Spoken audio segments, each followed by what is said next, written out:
Eh bien, bonjour à toutes et à tous. Nous sommes aujourd'hui le 9 janvier 2025 et dans le cadre des entretiens que j'essaie d'avoir régulièrement avec des personnalités du monde politique, du monde culturel ou de différents intervenants dans de nombreux domaines.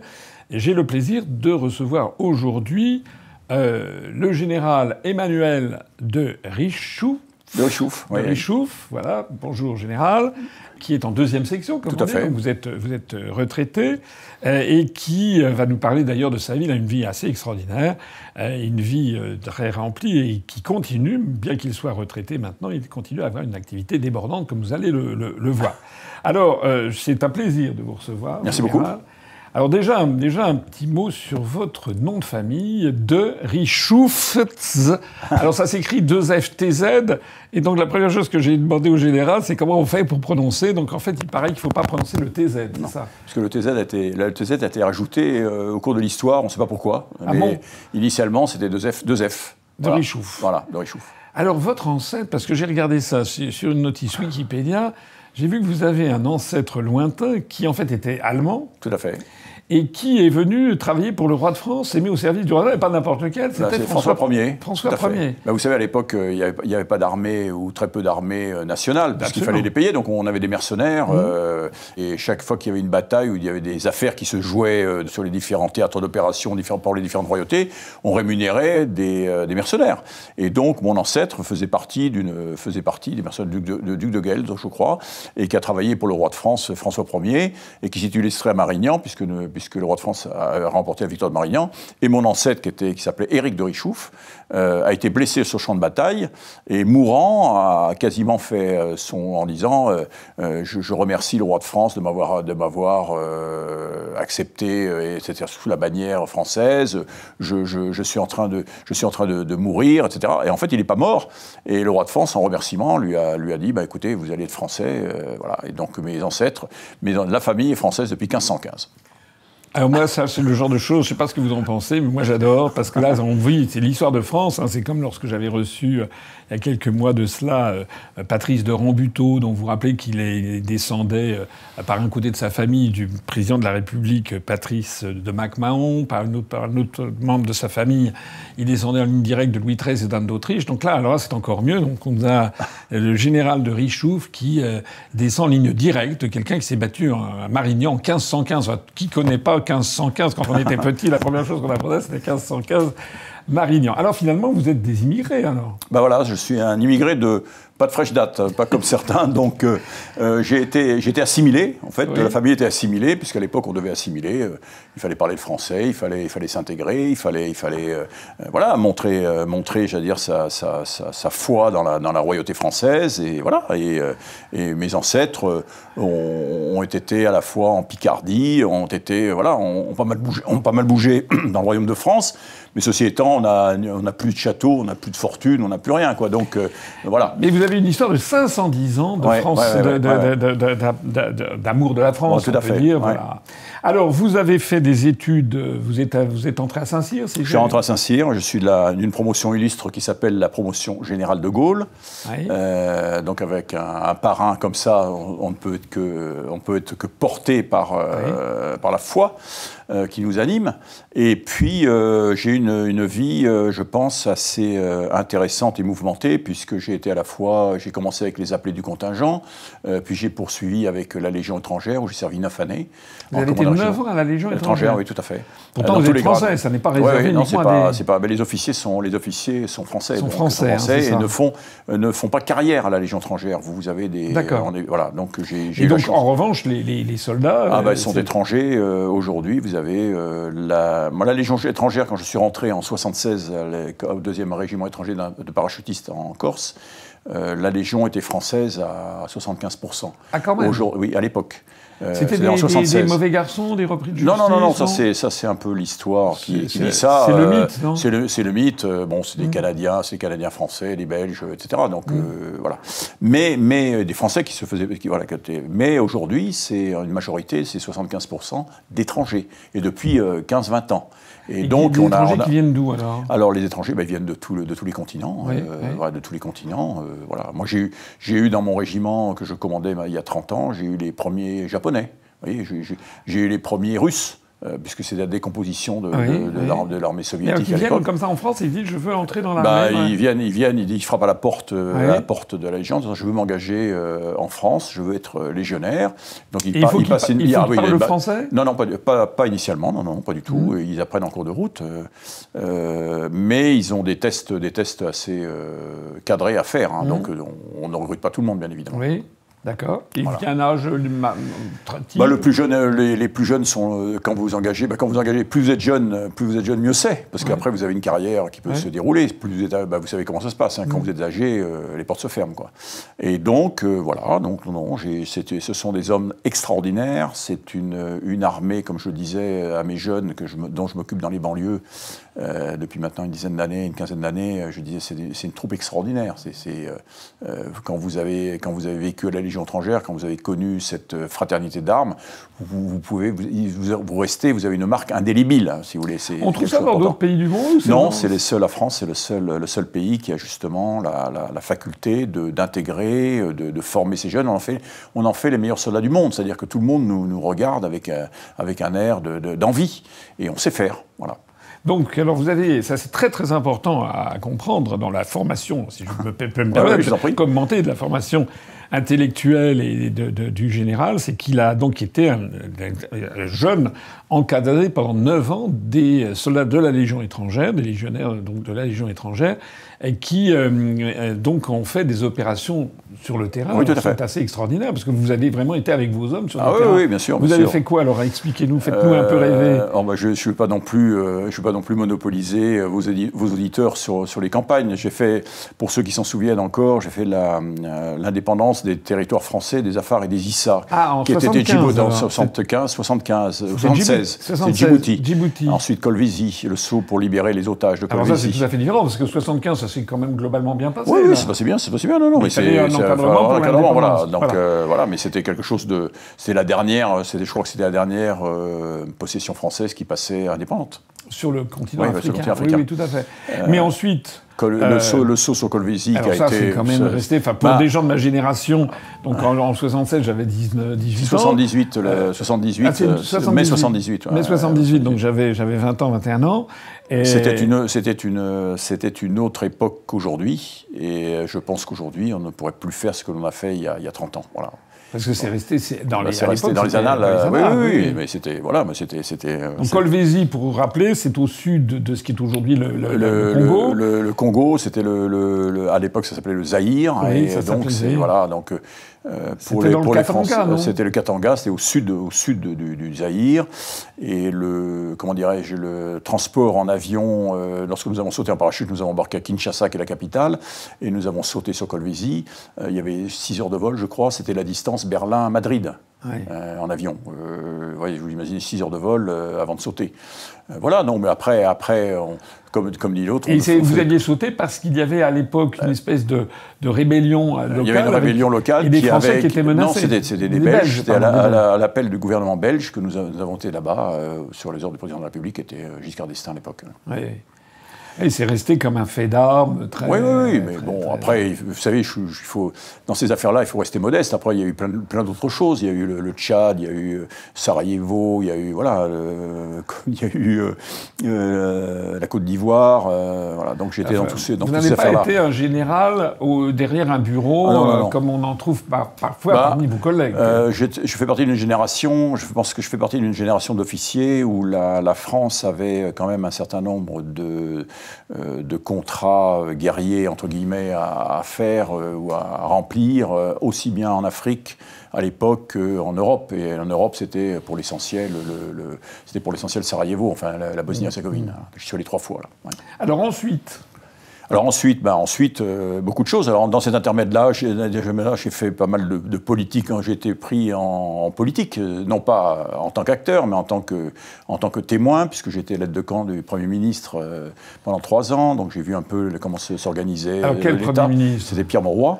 Vous avez été l'aide de camp de Pierre Mauroy, donc le premier ministre de François Mitterrand, pour ceux qui l'auraient oublié.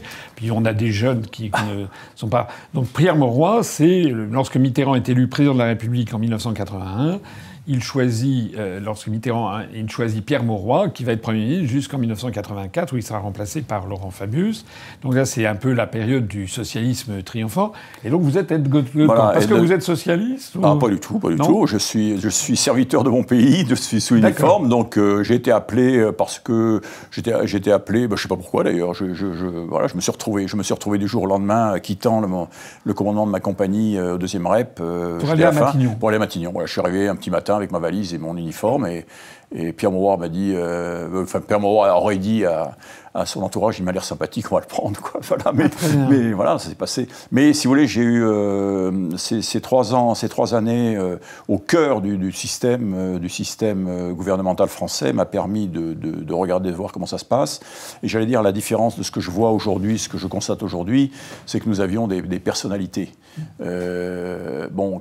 Qui peu ou prou avaient tous fait quelque chose pendant la guerre, et donc ils étaient marqués par ce qu'ils avaient fait, peu importe quel était leur rôle dans les combats ou pas les combats du conflit entre 40 et 45, mais ils avaient viscéralement attaché la France, voilà, au cœur. Et ça, c'était quelque chose d'important que je ne vois pas aujourd'hui chez nos classes dirigeantes jeunes. C'est un des problèmes sur lesquels on va revenir. Donc vous êtes pendant 3 ans aide de camp de Pierre Mauroy, ensuite après c'est le tour normal. Après je suis retourné à l'école de guerre, retourné au 2e Rep, commandé un régiment de Légion, commandé une brigade interarmes. Voilà, j'ai voulu retravailler au ministère, l'école de guerre, bien sûr l'école de guerre, puis l'IHEDN, le CHEM pour les officiers généraux, enfin pour les futurs officiers généraux. Et puis ensuite le commandant d'une brigade, et puis travailler au ministère, et puis j'ai fini en étant l'adjoint du gouverneur militaire de Paris. Voilà. Alors, c'est votre dernier poste d'activité, actif, si j'ose dire, adjoint du gouverneur de Paris. Oui, tout à fait. Alors là, il y a une histoire. C'est qu'est-ce que vous savez pas. Il y a une histoire qui revient un petit peu à ce que vous disiez, ce que nous disions tout à l'heure au sujet de la Légion étrangère, si vous voulez. Je me disais, je suis à Paris. Paris, c'est la capitale de la France. On était à la fin de la conscription. L'armée française était engagée sur la professionnalisation, et je me suis posé la question de savoir comment faire pour que le lien armée-nation que nous avions connu avec les appelés du contingent, et puis l'aller-retour des appelés avec leurs familles, etc., qui avait créé une symbiose, en quelque sorte. Comment faire pour rétablir ou établir ce lien armée-nation. Et j'ai dit au gouverneur militaire de Paris, je peux m'en occuper si vous voulez bien. Et donc j'ai lancé une opération qui s'est appelée Permis Sport-Emploi, qui était un petit peu où on a essayé de regrouper. Je reviens pour ce que vous disiez sur les légions étrangères. Je me suis dit, comment se fait-il que nous, Français, nous soyons capables de prendre des étrangers et d'en faire les meilleurs soldats du monde, et comment ne sommes-nous pas capables, dans nos banlieues où il y a à peu près 10 nationalités par banlieue, on ne soit pas capable d'en faire les meilleurs citoyens au monde. Oui, voilà. Plus. Meilleurs citoyens au monde. Donc c'est quelque chose. Et parallèlement à ce constat qui me touchait, j'avais avec moi des réservistes, et parmi ces réservistes, j'avais des chefs d'entreprise, et des chefs d'entreprise qui me disaient, mon général, j'ai une entreprise dans le 93, en Seine-Saint-Denis. Cette entreprise, je souhaite des recrutements de jeunes pour qu'elle continue, qu'elle poursuive. Si j'arrive pas à recruter, je vais être obligé de fermer, de rater des marchés. Et à côté de ça, j'avais des formateurs de banlieue qui étaient sous ma responsabilité, entre guillemets, que je suivais de près, qui me disaient, mon général, j'ai des jeunes de quartier, je les sors des cages d'escalier, j'en fais faire du foot, j'en fais faire un petit peu de footing le dimanche, etc. Mais ce qu'il faudrait, c'est que je puisse les mettre à l'emploi. Et j'ai dit, voilà, on va trouver à 3, on va se mettre autour d'une table et on va essayer de trouver le bon système. Alors, je vous interromps, donc résumons, à l'issue d'une carrière bien remplie, on est extrêmement à la fois très très actif sur le terrain, mais aussi dans des cénacles comme l'école de guerre, comme le CHEM, etc.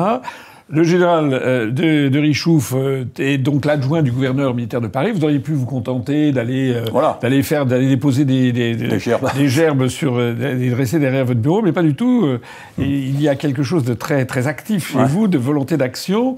Et le général se dit, finalement, pourquoi est-ce que je ne mettrais pas en pratique, ce que j'ai fait avec mes hommes dans la Légion étrangère, est-ce que je ne pourrais pas m'occuper un petit peu de ce qui se passe dans les banlieues? Et c'est à partir de ce moment-là que vous allez acquérir le surnom de général des banlieues. Tout à fait. J'ai acquis ce nom dont je suis très fier. Je dois dire que général des banlieues, je suis très fier. Pourquoi? Parce que pourquoi j'ai acquis cette appellation? Parce que j'ai créé, et puis finalement j'ai pas travaillé tout seul. Enfin, j'ai créé ce cursus, c'est un cursus de formation, insertion-intégration au profit de jeunes en déshérence. Pour moi, il ne s'agissait pas de prendre des bacheliers, il ne s'agissait pas de prendre des gens, ceux-là, ils se débrouillent, ils ont la porte qui est ouverte pour rentrer en France.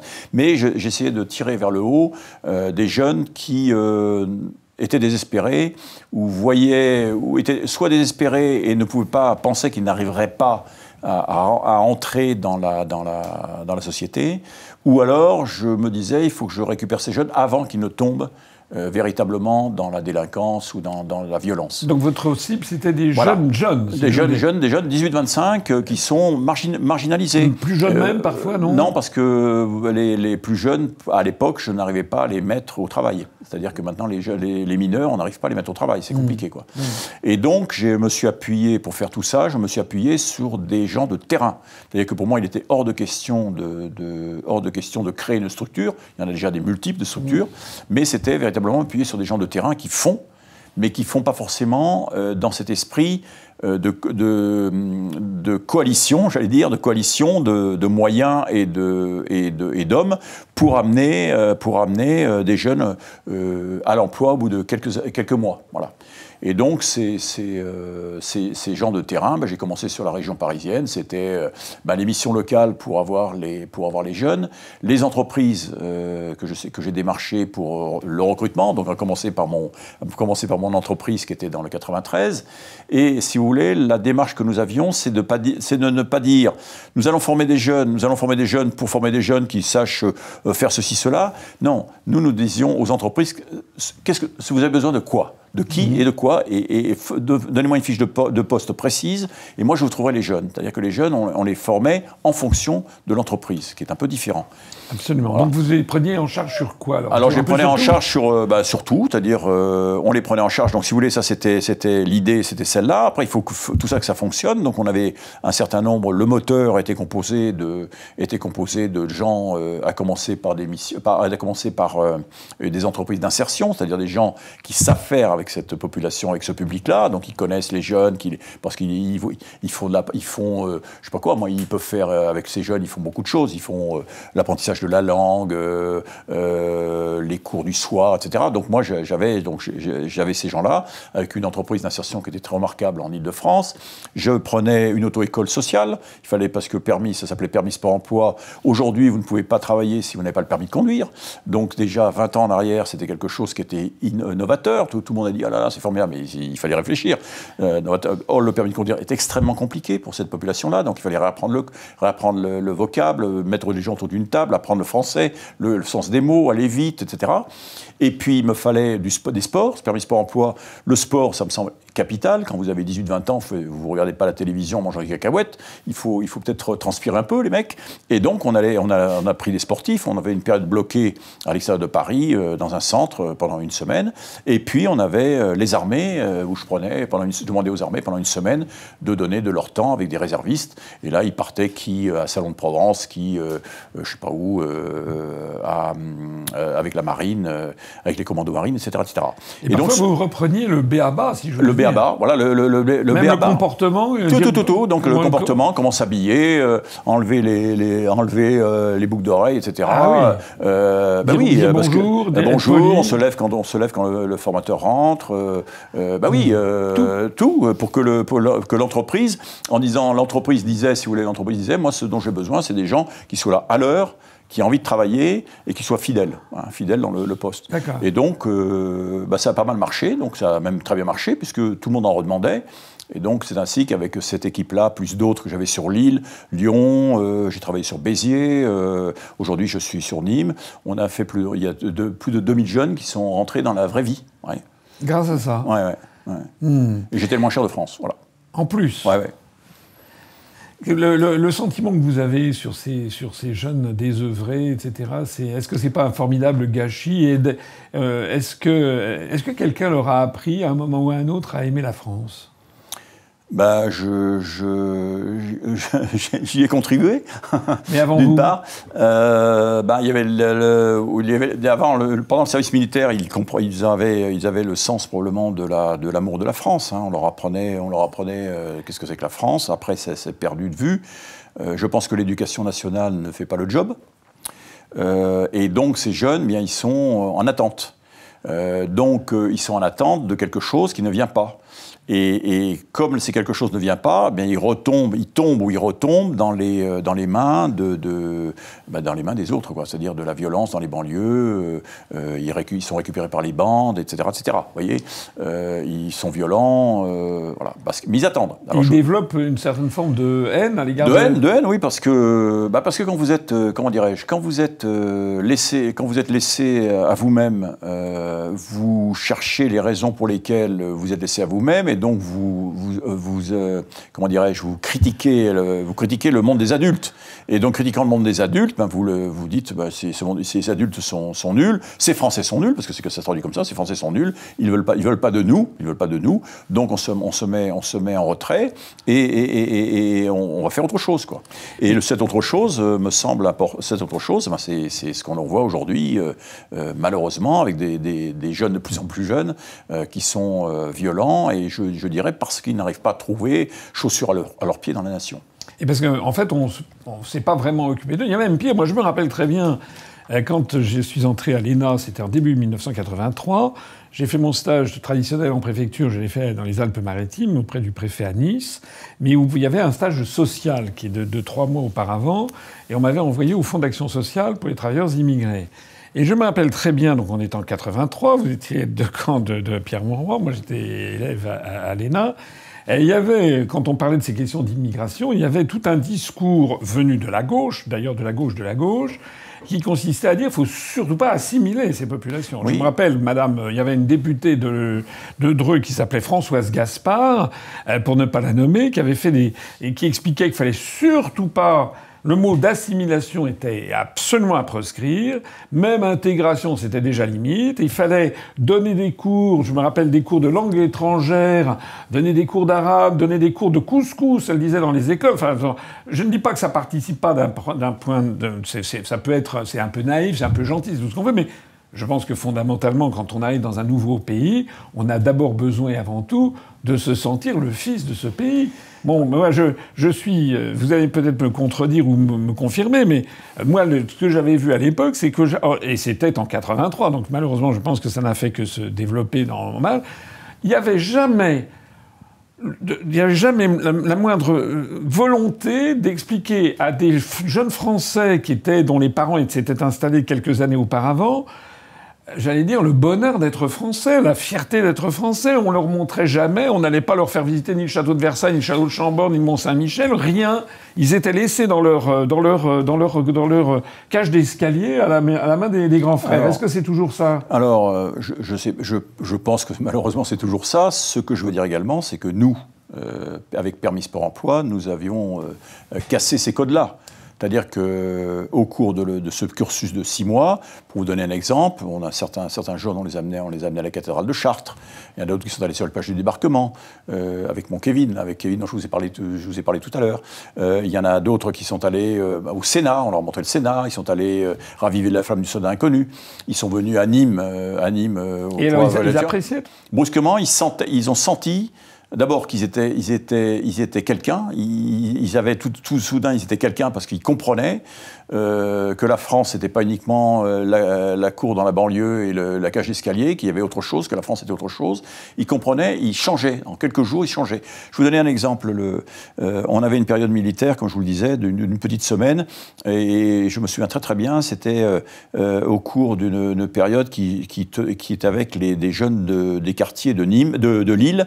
Et ils sont allés allés avec l'armée de l'air qui les avait encadrés pendant une semaine, comme je vous le disais, à un salon de Provence. Et à salon de Provence, ils étaient en uniforme, etc. Donc l'idée, c'était pas de leur faire de la préparation militaire. L'idée, c'était véritablement de leur donner le sens de la cohésion, du travail ensemble, de jour comme de nuit, les marches de nuit, etc. etc. Donc, quelque chose voilà, avec monter des couleurs le soir, monter des couleurs le matin, etc.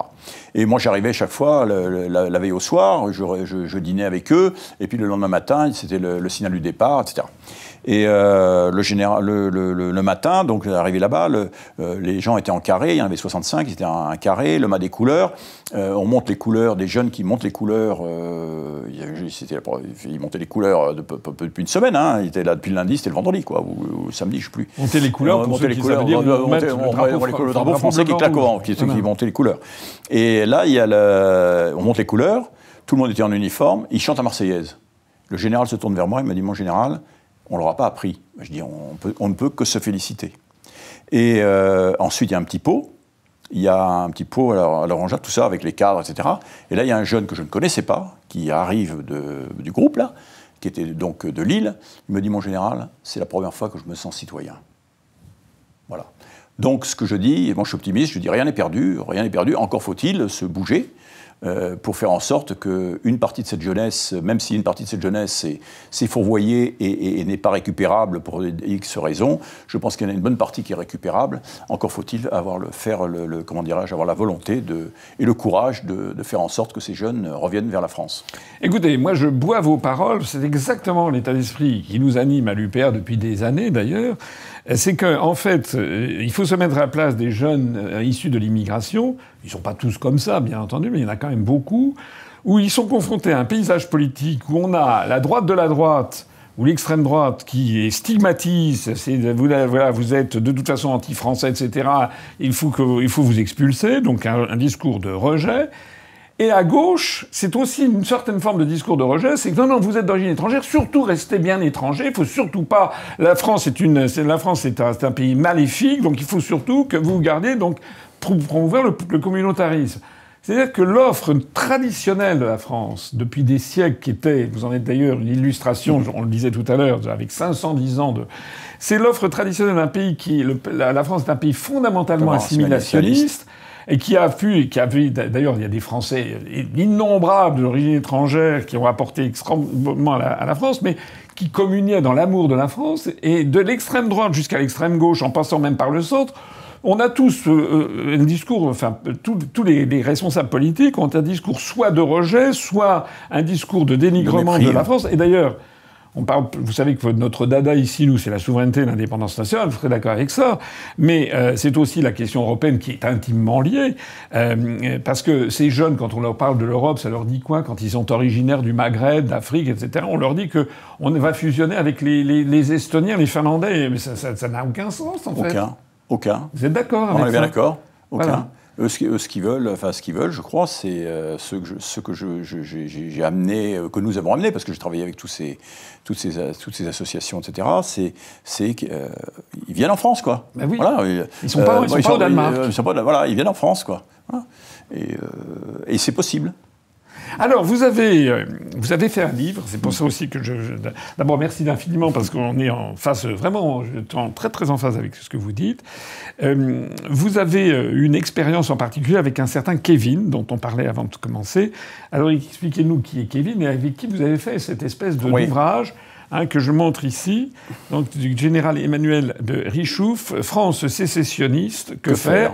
Le dialogue avec le général des banlieues sécessionnistes. Vous faites allusion à ces centaines de quartiers, on a mis plus de 1000. Oui, 1500 à travers la France, qui sont en état de quasi... des zones de non-droit, comme on dit, avec notamment François Hollande qui avait trouvé très malin d'expliquer en tant que président de la République qu'il fallait avoir une partition. Enfin, c'est incroyable. Ouais. Normalement, c'est de la haute trahison. Un chef d'État français qui dit va falloir aller vers une partition, c'est dingue. Bon, on en est là en France, on a des responsables politiques qui sont absolument pas à la hauteur des événements. Vous, en revanche, vous avez pris le mort aux dents.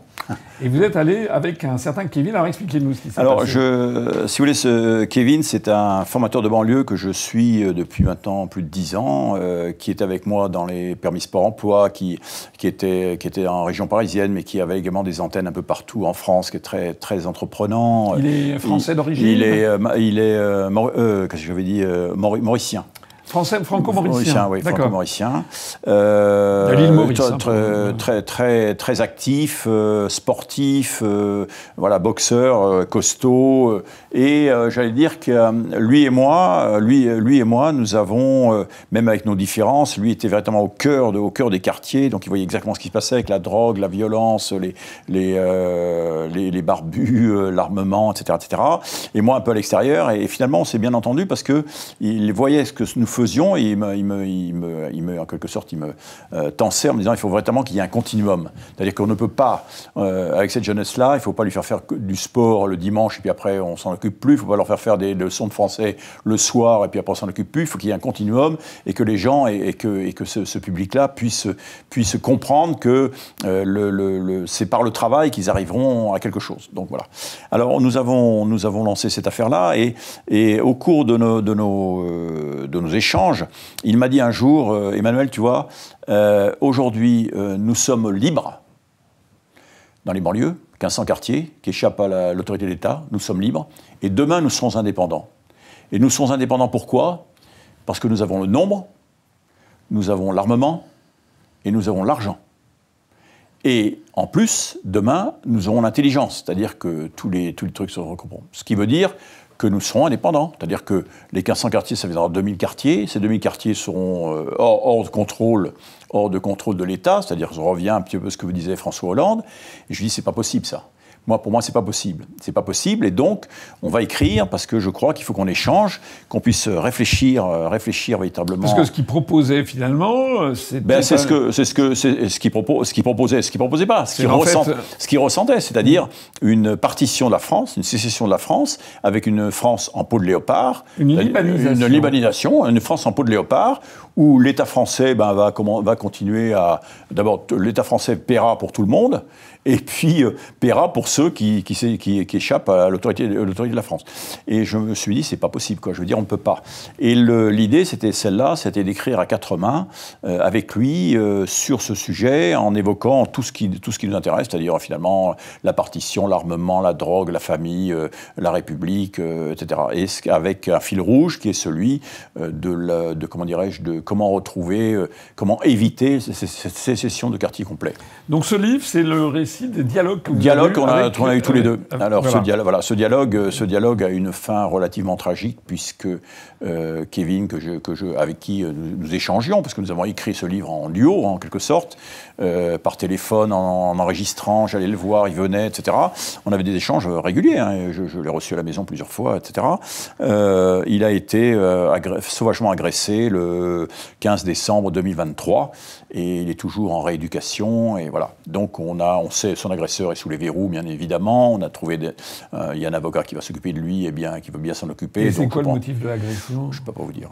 C'était dans un quartier. C'est dans un quartier, justement, dans son quartier, justement, parce qu'il est dérangé. C'est-à-dire que vous avez, dans nos quartiers aujourd'hui, vous avez des formateurs de banlieue, des formateurs qui se décarcassent et qui sont quand même, il faut savoir, menacés. Parce qu'ils dérangent. Si vous voulez, quand vous tirez les jeunes des griffes des dealers, vous risquez, vous enlevez de la main-d'œuvre aux dealers, quoi. Donc, voilà, il faut le savoir. D'accord. Donc c'est là qu'il faut porter. Là qu'il faut porter le fer. Le fer. Voilà, on est bien d'accord. Voilà, bien d'accord. Plutôt que d'envoyer des milliards à l'Ukraine, on ferait peut-être bien de s'occuper de ça. Tout à fait. Vous êtes d'accord? C'est le résultat, si vous voulez, de cet ouvrage où j'essaie de montrer qu'il faut véritablement un projet politique de fond. Si nous voulons que nos quartiers reviennent dans le giron de la France.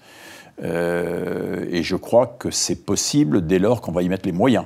Mais ce n'est pas des moyens uniquement financiers, c'est des moyens humains, avec une réorganisation complète de l'État. Il ne s'agit pas d'avoir 8 ministères ou 6 ministères, plus des associations qui s'occupent de la politique de la ville.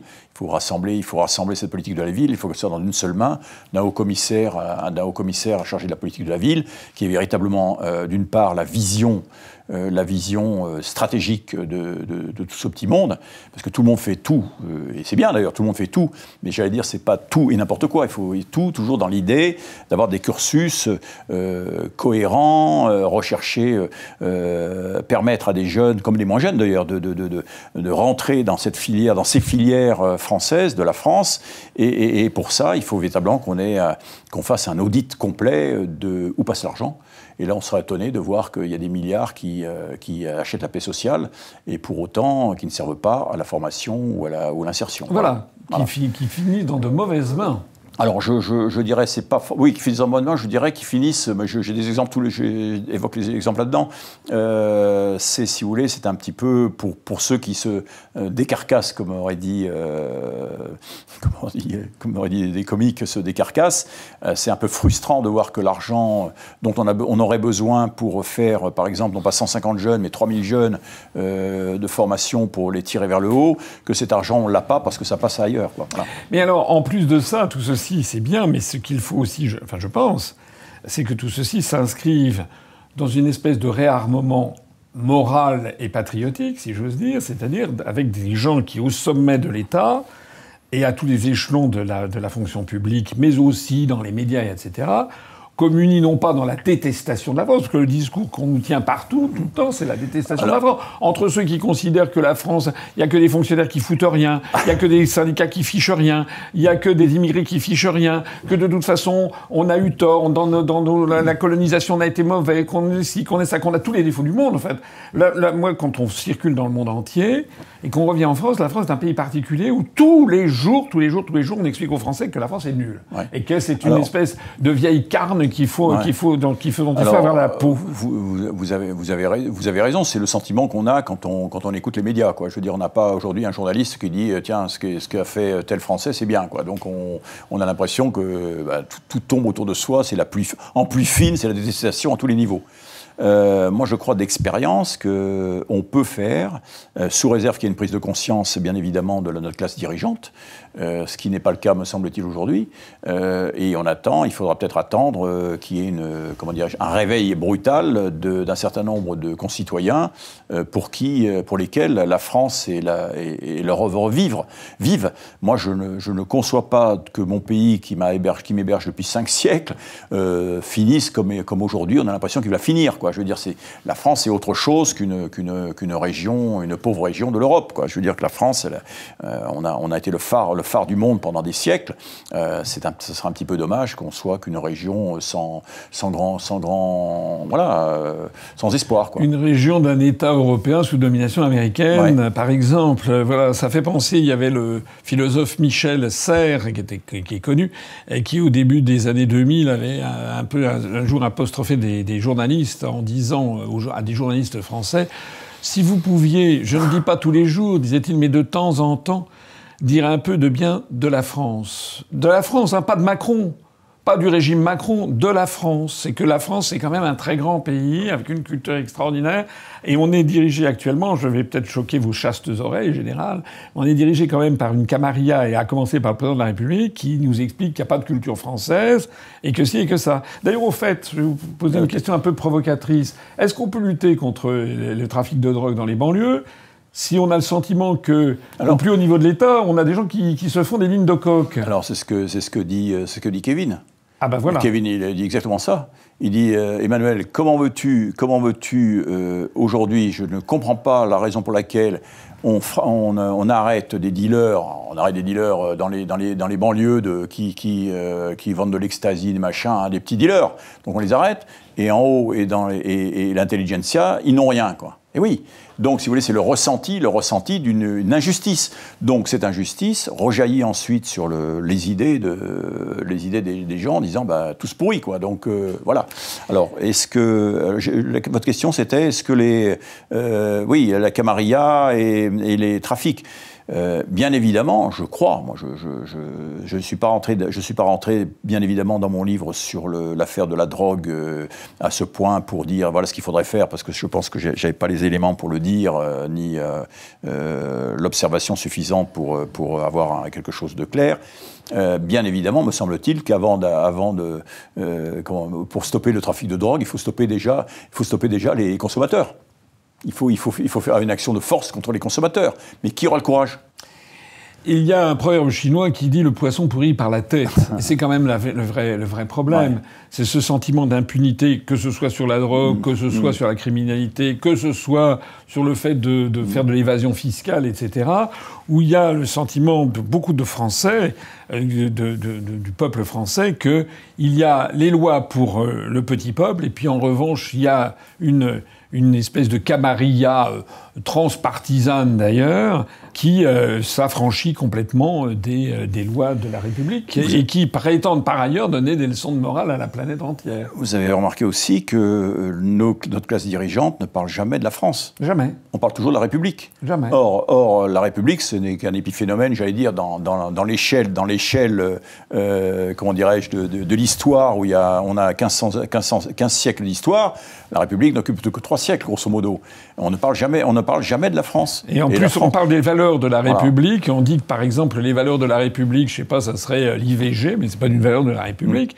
On confond les valeurs de la République avec des valeurs comme, je sais pas moi, l'égalité de la femme, c'est pas une valeur de la République. Il y a des républiques islamiques, la République islamique de Mauritanie, la République islamique d'Iran, ce sont des républiques.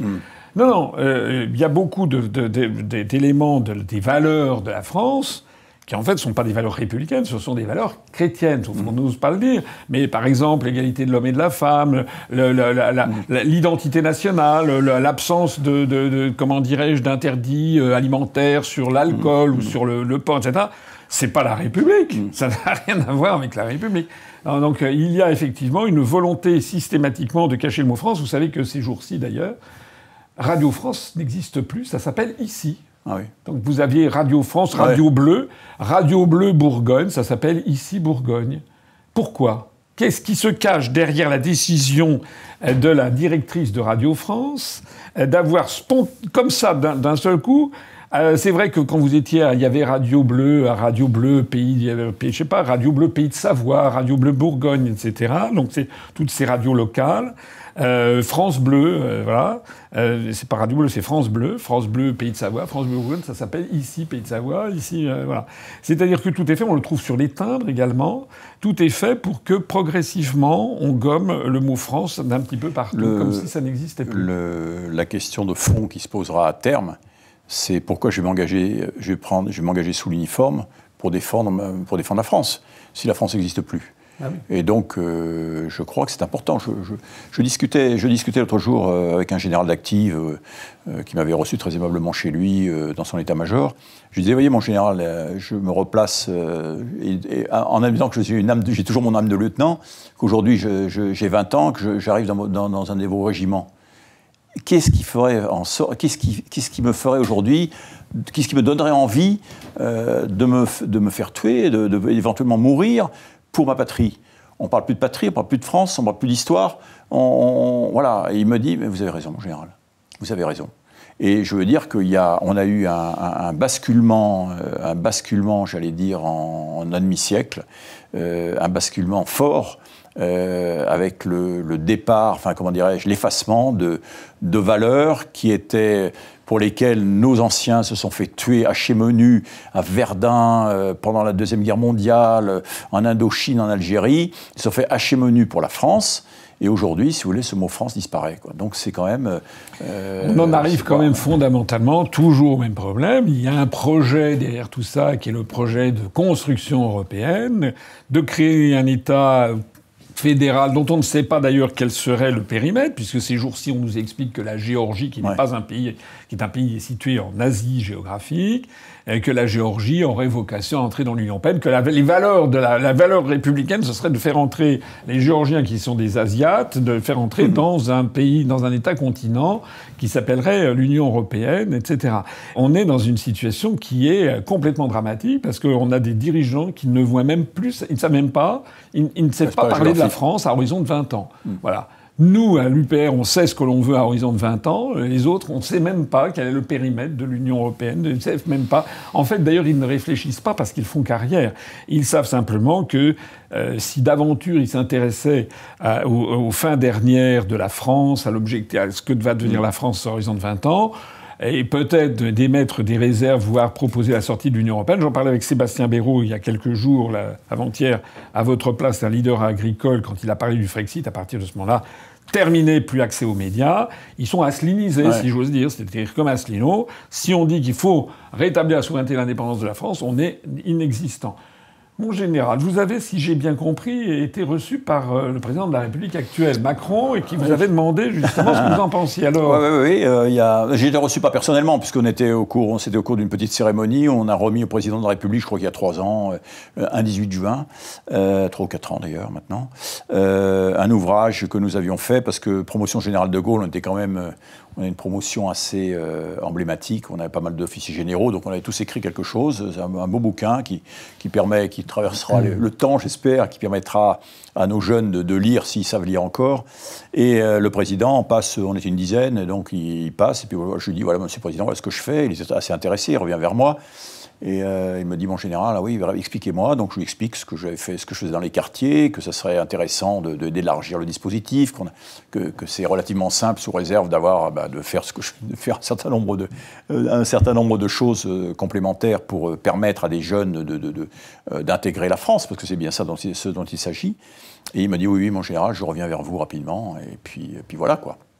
C'était il y a 3 ans. Ouais, 4 ans, je crois. Ouais, c'était une macronade, voilà, c'est-à-dire rien. Des mots, toujours des mots.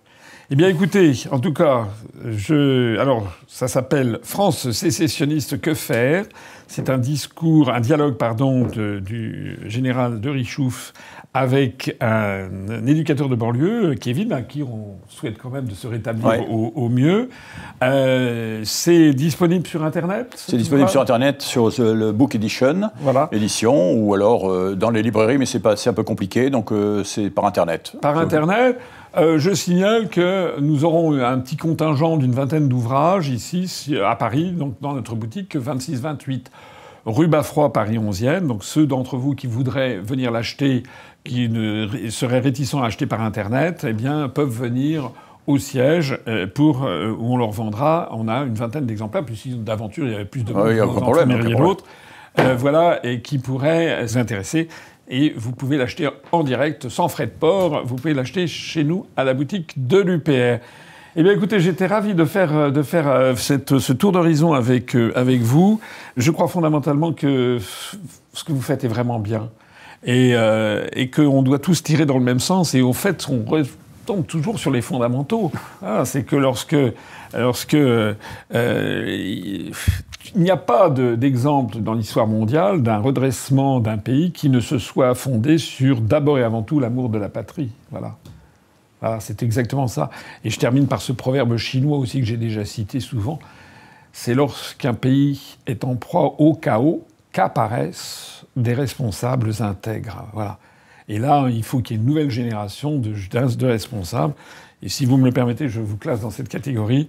Vous êtes maintenant retraité, mais vous avez donc trouvé votre plus de liberté de ton et de liberté de parole pour dire justement tout ce qui ne va pas en France et essayer de montrer que pour sortir du marasme, il faut absolument redonner à tous les Français, quels qu'ils soient, quelles que soient leurs origines, et les plus jeunes notamment, l'amour de notre pays, l'amour de la France.